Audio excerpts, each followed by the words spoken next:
Hello everyone, Courtney here, and today I'm going to talk a bit about my own journey, my tribulations and triumphs, and what led me to where I am today. Welcome to episode number 2. Let's get into it. Where inventing, passion, and hard work intersect. Welcome to the Serial Inventing Podcast. Bite-sized, perspective-altering episodes on serial inventing and beyond. From motivating key tips on product licensing to obstacle-busting conversations on transitioning to a full-time serial product developer. Buckle your seatbelt, because you're in for a ride. Warning, this podcast may motivate you to make wild decisions that will propel you forward in your inventing career and hijack more of your time for your passion. If you aren't ready to make it happen, then this podcast isn't for you.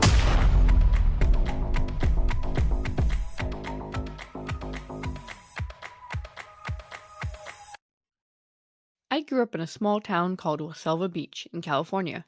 It's about 15 minutes south of Santa Cruz, or about 2 hours south of San Francisco along the coast. I grew up with my parents and older brother, Nicholas. My brother and I were homeschooled for most of our education. We attended high school at a public school and also tried various school types throughout our education.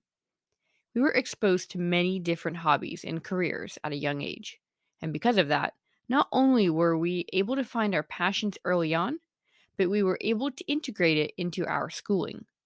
My brother loved roller coasters.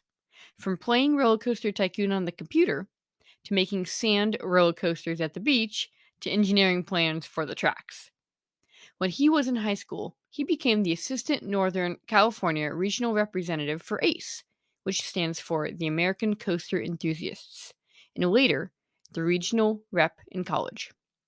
He went to Cabrillo College, a community college near us, then got a Bachelor's of Science degree in Mechanical Engineering at San Jose State. He later had an internship at Disney Imagineering, and now works for Universal Creative as a mechanical engineer for a new land at Universal Studios, California. Though I enjoyed and still do enjoy roller coasters myself, I took more of a liking to paper, making mini paper prototypes of microwaves to entire kitchens and then onto ski resorts and amusement parks that spanned an entire room. I loved making paper marble runs that would go the length of our staircase in our house, designing and developing longer and more advanced ones as I went on. This led me into business and entrepreneurship. Everything we did revolved around our passions throughout our education. And I think this is why my brother and I are lifelong learners and truly enjoy learning. When you connect to something you enjoy when you are young, you start to realize that you have to learn to get to your goal, which is something you want. Now I think as adults, we seek to understand why we should learn something at the beginning and the importance of it, so we are motivated throughout the entirety of the learning process. We also took up golfing when my brother was 5 and I was 3. We were part of an organization called the First Tee. Through playing golf, you learn the importance of their 9 core values by going through their program levels. The 9 core values were honesty, integrity, responsibility, respect, courtesy, sportsmanship, judgment, perseverance, and confidence. They also taught other important soft skills, such as when you meet someone, you take off your hat, look them in the eyes, and give them a firm handshake. This was a large part of how we grew up and saw the world.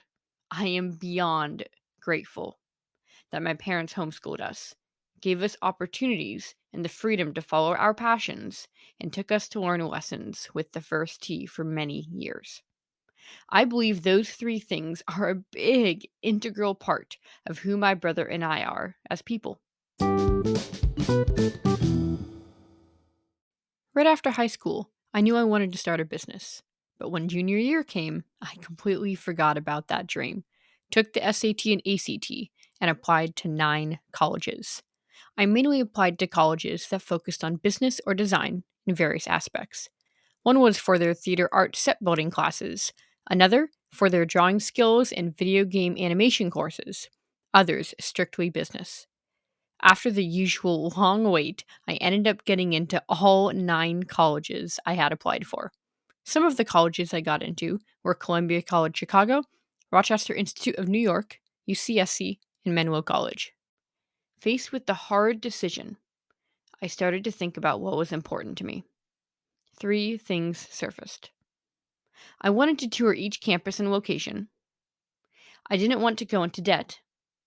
And I wanted to focus on education that helped me with entrepreneurship. Now, right off the bat, I wasn't able to tour many of the colleges with them being so far away. Most would take me into debt, and most didn't focus on business with a concentration on entrepreneurship. So, I toured UCSC and Manuel College.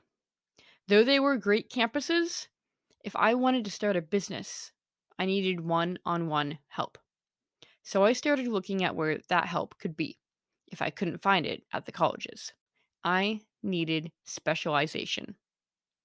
Both of these colleges took the long route to impart information through long winded classes and a lack of experiential learning. Going through these tours, I felt like colleges were cookie cutter environments, but I didn't feel like a cookie cutter inside. So I thought of other opportunities around me that would lead me to my goal quicker. Now, my parents helped me with this a lot. From them, I understood the reality of the education system, the way they taught, the way the system is set up. I was not blinded by the reality of an often empty degree after 4 years and now in debt. After studying really hard in high school, getting an almost 4.0 GPA, and spending countless hours being the best that I could be, I chose to go to a community college 10 minutes away from me called Cabrillo College. I felt the weight of the world sink into me. Community college isn't real college. Community college isn't for those who are committed to their career. Community college is for a unique set of people. And they were right with that last one. Community college is for those who want to leg up, who want to get ahead, who want to excel at their major and capitalize their time in the education system that can often turn out to be a scam. While my friends were chasing expensive, fame worthy colleges and bougie designer brands, I was following with my heart and passion leading the way, with my naysayers and the mainstream media far behind me. I was different. I am different. And that is something to wear proudly, because that's what will make you successful, your own point of difference in the world. Cabrillo College is not an ordinary community college. It's in the top 25% of community colleges in California and in the US. I also wouldn't have to go into debt. You could get a concentration in entrepreneurship under business as a degree, and best of all, they have a small business development center right on campus. And you got 65 free hours of help if you were a student of Cabrillo. Let me just emphasize the importance of knowing what you want without outward influence. If I had gone to a university, which is what the mainstream wants, creating more debt in the world, and also putting the same intensity of hard work I put into my GPA and tests, I can't imagine where I would be now. Definitely not here. When you go to a community college, ACT and SAT test scores don't matter anymore. Neither does your GPA. So at this point, who was I impressing? I ended up impressing myself, and it gave me the confidence to achieve my real goals, which definitely wasn't scoring high on irrelevant tests. I joined Cabrillo College and started taking classes in mainly business and communications and started my journey with the Small Business Development Center. Now that I was talking with a mentor from the SBDC, I wanted to experience what it was like to start a business. I picked something small, so I didn't have to store a lot of inventory, something affordable, and something not well known in the US to bring over and sell as my first step into business. Shout out to Keith Holtaway, because he was my rock for many sessions of starting my business, Intersnappable. I launched it and started selling through my website and at various fairs in my area. They were snaps that you could snap on and off various bracelets and necklaces and change them out for style. I had a blast with it, and I learned a lot about business. But I realized very quickly how much time it took and how many ideas I had. I didn't want to spend my life on one idea. It didn't feel right. I was hoping there was another way to go about ideas without having to start business after business. I was searching for something I didn't know existed. After some more soul searching, I talked with my SBDC to figure out what other paths there were out there. They recommended I talked to some mentors over at SCORE. SCORE stands for Service Corps of Retired Executives. I soon got 2 mentors over there and started my journey with my very first product, the Key Desk. After explaining my idea to them, a small desk that goes over your keyboard so you can double your workspace and use that space over your keys to write notes, do homework, draw, eat, etc. And they said I should do a survey asking various questions on if the public would use it.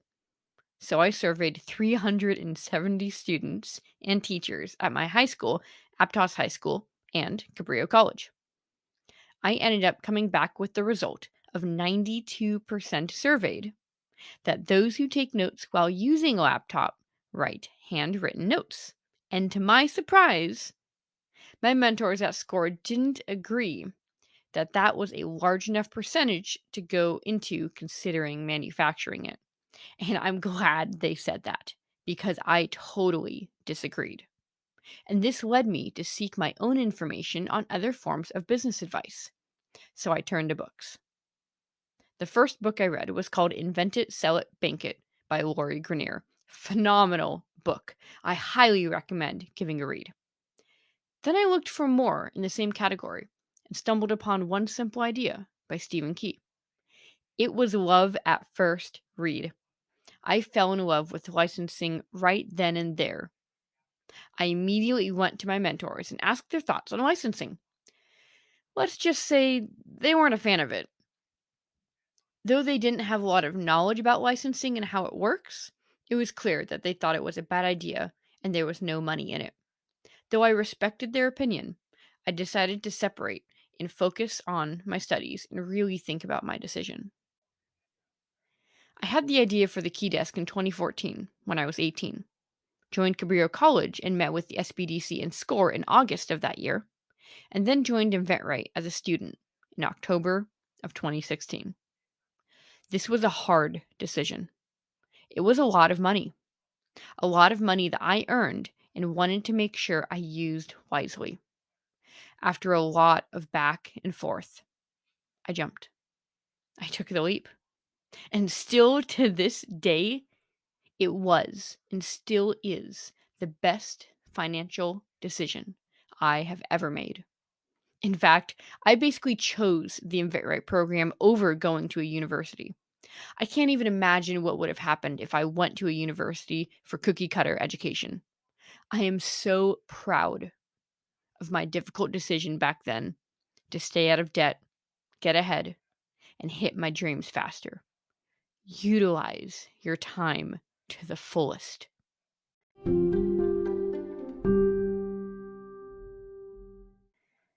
When I went from SCORE to InventRight, I would like to call this moment lily pad hopping. That is when you hit a barrier and you jump and land onto the next opportunity so you don't sink. I jumped strategically. If you have a lily pad hopping moment, send me a message on LinkedIn and let me know yours. I went through the InventRight 10-step process and loved every moment of it. After one licensing contract fell through with one company at the 60th no, I finally got my first licensing deal with the 82nd company and 81 total no's. In fact, at first, the company wasn't looking at ideas at the time I presented it. They told me to reach back out to them in 6 months. They were the 56th company I had reached out to at the time, and I kept collecting no's until that 6-month mark. Now I took this as a no, not an at a later time. In fact, I forgot to reach back out to them and remembered at the 7th month mark. Boy, am I glad I did, because they were interested and asked if I had more ideas. And I ended up licensing a total of 4 product ideas in the same contract after 81 no's and a total of 2 years in January of 2019.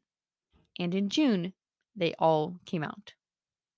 Now, during this time, back in 2018, I became the manager of InventRight Connect, their database of companies that are open innovation friendly, meaning companies that are looking for ideas. Then I became the managing director of Inventors Groups of America, Stephen Key and Andrew Krause's other company. We support inventor groups throughout the US and bring education to inventors and entrepreneurs on venturing and licensing for free through our resources on our website and our inventor online meetings held once a month over Zoom. We often have over 200 people attending each month with a variety of topics discussed from our guest speakers, including the USPTO, the creator of Bob the Builder and Paw Patrol, Keith Chapman, and Mark Portney, investor, entrepreneur, and business advisor. I continue to enjoy both positions to this day, and in 2020, I became an InventRight coach. It is such an honor to coach inventors every day on the very process I went through. In 2021, in September, I signed another deal with the same company, Dormco, on 2 other ideas, a clothes hanger and a shoe hanger. I'll place my products in the show notes. And then just recently, in June of 2022, I signed another deal with a new company in the toy and game space, and I hope the product will be out by the end of 2022. I currently have 7 licensed products from 2 companies and a total of 10 SKUs, as some products have color variations. I am constantly inventing in a variety of industries, including novelty and gift, birthday and holiday, housewares and kitchenwares, music accessories, toys and games, pet, DRTV, health and beauty, camping, storage, and bath and home. If you don't find me inventing, writing articles, speaking, or drawing out concepts or pitching at my local coffee shop, you'll see me enjoying a variety of other fun hobbies. Some of my favorite hobbies include Brazilian Jiu Jitsu, Judo, MMA, and Muay Thai, Latin swing and aerial silk dancing, golfing, skiing, and playing ukulele. More on those later in the fascinating crossover between industries. The next episode will be about the definition of success, how I like to look at piercing through the veil of success, what soft skills are important for creating success in this industry, and how you can make sure you are spending time in the right areas that will lead you to your own success. Thanks for tuning in and taking a few bites with me today. And remember, serial inventors don't make excuses, they make it happen. See you soon.